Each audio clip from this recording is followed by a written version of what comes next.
তা আমি শুভেন্দু অধিকারীকে সেদিন বলেছি যে আপনি ভোটে জিতেছেন, আপনার দল জিতেছে, খুব ভালো কথা, কিন্তু মুর্শিদাবাদে আস্ফালনটা একটু কম করতে বলেন। আমি যেদিন ময়দানে মুসলমানদের নিয়ে নেমে যাব না, সেদিন এমন সাটা বাঁধা মাছ শুরু করব যে আপনাদের পতাকা বহন করার লোক থাকবে না। কেস, ওরকম কেস আমাদের বহুবার জেল খাটা আছে। সময় এসেছে এই ধরনের লোককে সবক শেখানোর।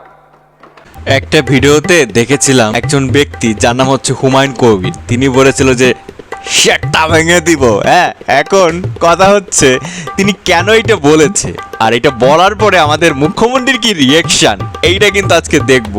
নমস্কার, আমি শ্বেত সরকার, অনেক অনেক ভালোবাসা। এই ভাইকে একটু সাপোর্ট করো তোমরা, প্লিজ একটু চ্যানেলটা সাবস্ক্রাইব করো। তো চলো দেখি। তা আমি শুভেন্দু অধিকারীকে সেদিন বলেছি যে আপনি ভোটে জিতেছেন, আপনার দল জিতেছে, খুব ভালো কথা, কিন্তু মুর্শিদাবাদে আস্ফালনটা একটু কম করতে বলেন। আমি যেদিন ময়দানে মুসলমানদের নিয়ে নেমে যাব না, সেদিন এমন সাটা বাঁধা মাছ শুরু করব যে আপনাদের পতাকা বহন করার লোক থাকবে না। কেস, ওরকম কেস আমাদের বহুবার জেল খাটা আছে।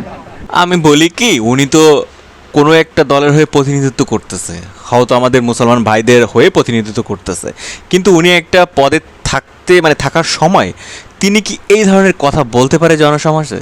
যে সিএম, যে একজন সিএম, নতুন সিএম সিলেক্টেড হয়েছে সহজ কথায় পশ্চিমবঙ্গে, তাকে উদ্দেশ্য করে এইরকম বলতে পারে? এরকম বলতে পারে না। ভদ্র ভাষায় কথা বলা যায়, অভদ্র ভাষায় কথা বলে উনি কী প্রমাণ করতে চায় আমি আসলে জানি না। দেখি এই কথার পরিপ্রেক্ষিতে আমাদের সিএম সাহেব কি বলে। তো চলো। সময় এসেছে এই ধরনের লোককে সবক শেখানোর। আপনাকে আমি পরিষ্কার বলছি, মমতা ব্যানার্জি মুখ্যমন্ত্রী নন। আপনি দুর্বল মুখ্যমন্ত্রী পেয়ে যা খুশি করেছেন, যা খুশি বলেছেন। আমি আপনাকে বলে গেলাম, আমরা দুটো এফআইআর স্টার্ট করেছি। Rejinagar PS case number 219/226, dated 26/6/2026, under section 152, 192, 196, 197, 224, 299, 351 within bracket 2, 352, 353 of the ভারতীয় ন্যায় সংহিতা। ইনসিডেন্ট নাম্বার 2তেও আমরা শক্তিপুর পিএসএ 176/226 আরেকটা কেস ইস্যু করেছি। সেই কেসেও আমরা ভারতীয় ন্যায় সংহিতার সমস্ত সেকশন লাগিয়েছি এবং আমি আপনাদেরকে অ্যাসিওর করছি, এত বড় ক্ষমতা আপনাকে কেউ দেয়নি। আপনি মুখে যেগুলো বলেছেন, আর একটা কথা না বলে আমি পারতেছি না। এই তো সেই মুর্শিদাবাদ যেখানে সংখ্যালঘু হচ্ছে হিন্দু, যেখানে রাতের অন্ধকারে হিন্দুদের বাড়ি আগুন দিয়ে দিল। হিন্দুরা কি করলো? সব কিছু কাঁথা কম্বল, বাচ্চা কাচ্চা, বউ ছেলে মেয়ে এবং গরু বাছুর ছাগল সব কোলে করে নিয়ে নদী পার এপার আসছিল। এই সেই মুর্শিদাবাদ না? হ্যাঁ, এটা কোন সময় হয়েছে? মমতার সময়। এখন নতুন সিএম আসছে, তিনি কিছু বললেই তাতে তোমাদের গা জ্বলে গেছে। এমনিতে তোমাদের তো ক্ষমতা নাই। তিনি তো আর এয়া করতেছে না যে মুসলমানদের বাড়ি আগুন ধরাই দিছে, মুসলমানরা পালাইয়া নদী পারে সব যান মান নিয়ে সব পালাই যেতেছে। এইটা তো করে নাই, এটা করছে। আর এটা কেন করবে? এটা তিনি করবেও না। ইনি কিন্তু সেই আগের মমতা বন্দ্যোপাধ্যায়ের মতো না। ইনি ঠিক আছে, ইনি যেটা বলে সেটা করে। হয়তো একটু দেরি হইতেছে কারণ নতুন পিএম, কিন্তু তারপর দিয়ে আমার মনে হয় তোমাদের বিশ্বাসটা রাখা উচিত, নাকি উচিত না? সেই তুলনায় উনি তো কিছু করতেছে না। আর তুমি বিরোধী পার্টি, ক্ষমতায় নাই, হ্যাঁ, অলরেডি কিছু করুক বা না করুক অলরেডি বলে দিচ্ছ যে মুর্শিদাবাদের দিক বেশি এরিবেরি করলে সিএম রে সাটা ভাঙবো। মানে এই কোন ধরনের হোয়াট, এটা তোমার বুঝে আসে না। না, মুসলমান ভাইরা যারা তোমার ভিডিও দেখো তারা বলো না এটা কি, এটা তো উল্টা দাঙ্গা লাগানোর চেষ্টা। মানে কুরুচিপূর্ণ কথা বলে জনসমাজে ভাইরাল হয়েছে। হ্যাঁ, এরপরে একটা বাজে একটা ইম্প্যাক্ট পড়তে পারে না হিন্দুদের উপর, যে দেখো আমাদের সময় আমাদের এরকম অত্যাচার করছে আর এখন কিছু করি নাই তাইতে এত কথা শোনায়। এটা স্বাভাবিক না? তো কন্টিনিউ করি। আপনাকে আমি বলে গেলাম, আপনি কেন করছেন আমি জানি, আপনি কেন করছেন রাজনৈতিক কারণটা আমি জানি। আপনার কি এজেন্ডা 2 ছিল। 1 এজেন্ডা ভরতপুর, রেজিনগর, নওদায় সব নির্বাচিত পঞ্চায়েত যে দলেরই আচ্ছা। হোক ভেঙে আপনার পার্টিতে নিয়ে যাওয়া। আপনি সেটা করতে পারছেন না। আর দ্বিতীয় হচ্ছে আপনি 2টো সিটে জিতেছেন, নিয়ম মেনে একটাই রিজাইন করেছেন রেজিনগর।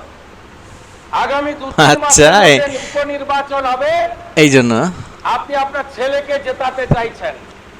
72% মুসলিম আছে, মুসলিম যাতে বেশি বেশি ভোট ভোটকে পায় consolidate মুসলমানদের, এই করার জন্য জন্য ওদের ইমপ্রেস করতেছে আপনি শুভেন্দুর অধিকারীর বিরুদ্ধে যে। আপনি কান খুলে শুনে রাখুন, আপনাকে এইভাবে ধমক হুমকি বেপরোয়া লাগাম ছাড়া কথা বলতে দেব না, দেব না, দেব না। আপনাকে আমি শুধু 3টে উদাহরণ দিলাম। নাম কি?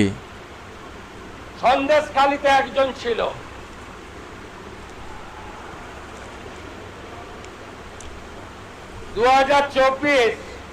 বাবা ডেটও মনে আছে।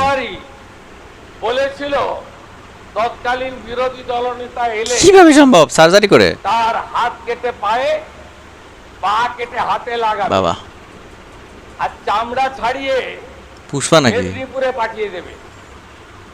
ওর অবস্থা কি হয়েছে সবাই দেখেছে। একই টোন ছিল। আরেকটা জীবন তোলার গুন্ডা ক্যানিং ভারত, ওর অবস্থাও কি হয়েছে। এটা বলতেছিলাম এনার কথা, আরেকটা আর বেরোতে পারে না। পা ঝুঁকে গায়ে নেই, এমন ঝোঁকা ঝুঁকেছে খালি পায়ে, ছোট প্যান্ট পরে, কান ধরে উঠবস করতে করতে যাচ্ছে। আপনাকে আমি বলে গেলাম পুলিশ তার ব্যবস্থা নেবে। আচ্ছা, আর আমি 1 সপ্তাহ পরে মুর্শিদাবাদে যাচ্ছি। আমি প্রমাণ করে দেব ভারতবর্ষের সংবিধান, আইন, ইয়েস, এটাই চাই। শেষ কথা বলে সবাই ভালো থাকবে, কোনো হিন্দু মুসলমান সবাই একসাথে ভালো কথা থাকবে। বলে না। আপনাকে সংযত হওয়ার, সতর্ক হওয়ার, উগ্রতা সৃষ্টি করা, এই ধরনের কথা প্রত্যাহার করার এবং ভবিষ্যতে এই ধরনের কথা বলার আগে 25 বার ভাবার হুঁশিয়ারি দিয়ে আমি সবাইকে আশ্বস্ত করছি। আপনারা ভাবছেন কেস হয়েছে, অ্যাকশন কবে হবে? যারা ওকে ডেকেছে এবার ভালো হয়েছে। তাদেরকে আগে তুলবো, তারপরে আপনার কাছে যাব। যা করার করবো, আমি আশ্বস্ত করছি আপনাদের। ও শেষ বক্তব্য ধরে রাখতে পারেন। এই সরকার আইনের শাসন Yes. প্রতিষ্ঠা করবে, গুন্ডাদের শাসন সমাপ্ত করবে। নিশ্চিত না, কথা কথা বলুন। ঠিক আছে। সবাই ভালো এরকম থাকবেন। জনসমাজে উগ্রতা সৃষ্টি করো, নতুন সিএম তারে বলো সেটা ভেঙে দেবো, এটা কোন ধরনের কথা ভাই? হ্যাঁ, এই ঠিকই বলেছে, নিজের ছেলের পরবর্তী ওখানে জিতাবে বিধায় এই মুসলমান ভাইদের সেন্টিমেন্ট অর্জন করার জন্য সিএম এর বিরুদ্ধে কথাবার্তা বলতেছে। আর দেখতেছে হিন্দু একটু মানে কট্টর হিন্দু, তো এই ভাবতেছে যে হ্যাঁ, আর ওরাও ভাবতেছে যে না, হিন্দু যখন হয়েছে কট্টর তো হয়েছে, এ তো আর সেই মমতা বেগমের মতো না, এ আমাদের মুসলমান মধ্যে মনে হয় অনেক অবিচার করবে। হ্যাঁ ঠিক আছে, এই যা বলতেছে হুমায়ুন কবির এর কথাই মেনে নিই। না ভাই, এই সমস্ত না, মানে সবাই সমান হয় না। 2 মাস আসছে, দেখো কি হয়। আর তিনি তো বলেই দিলেন যে 1 সপ্তাহ পর তিনি যাইতেছে ওখানে মুর্শিদাবাদে। দেখুন আগে, দেখেন ওনার কার্যক্রম কেমন। আর মানে আগেই জাজ করা উচিত না কাউকে। তো এই ছিল ভিডিও, কেমন ছিল জানাও অবশ্যই। আর ভালো থাকো সবাই, নমস্কার।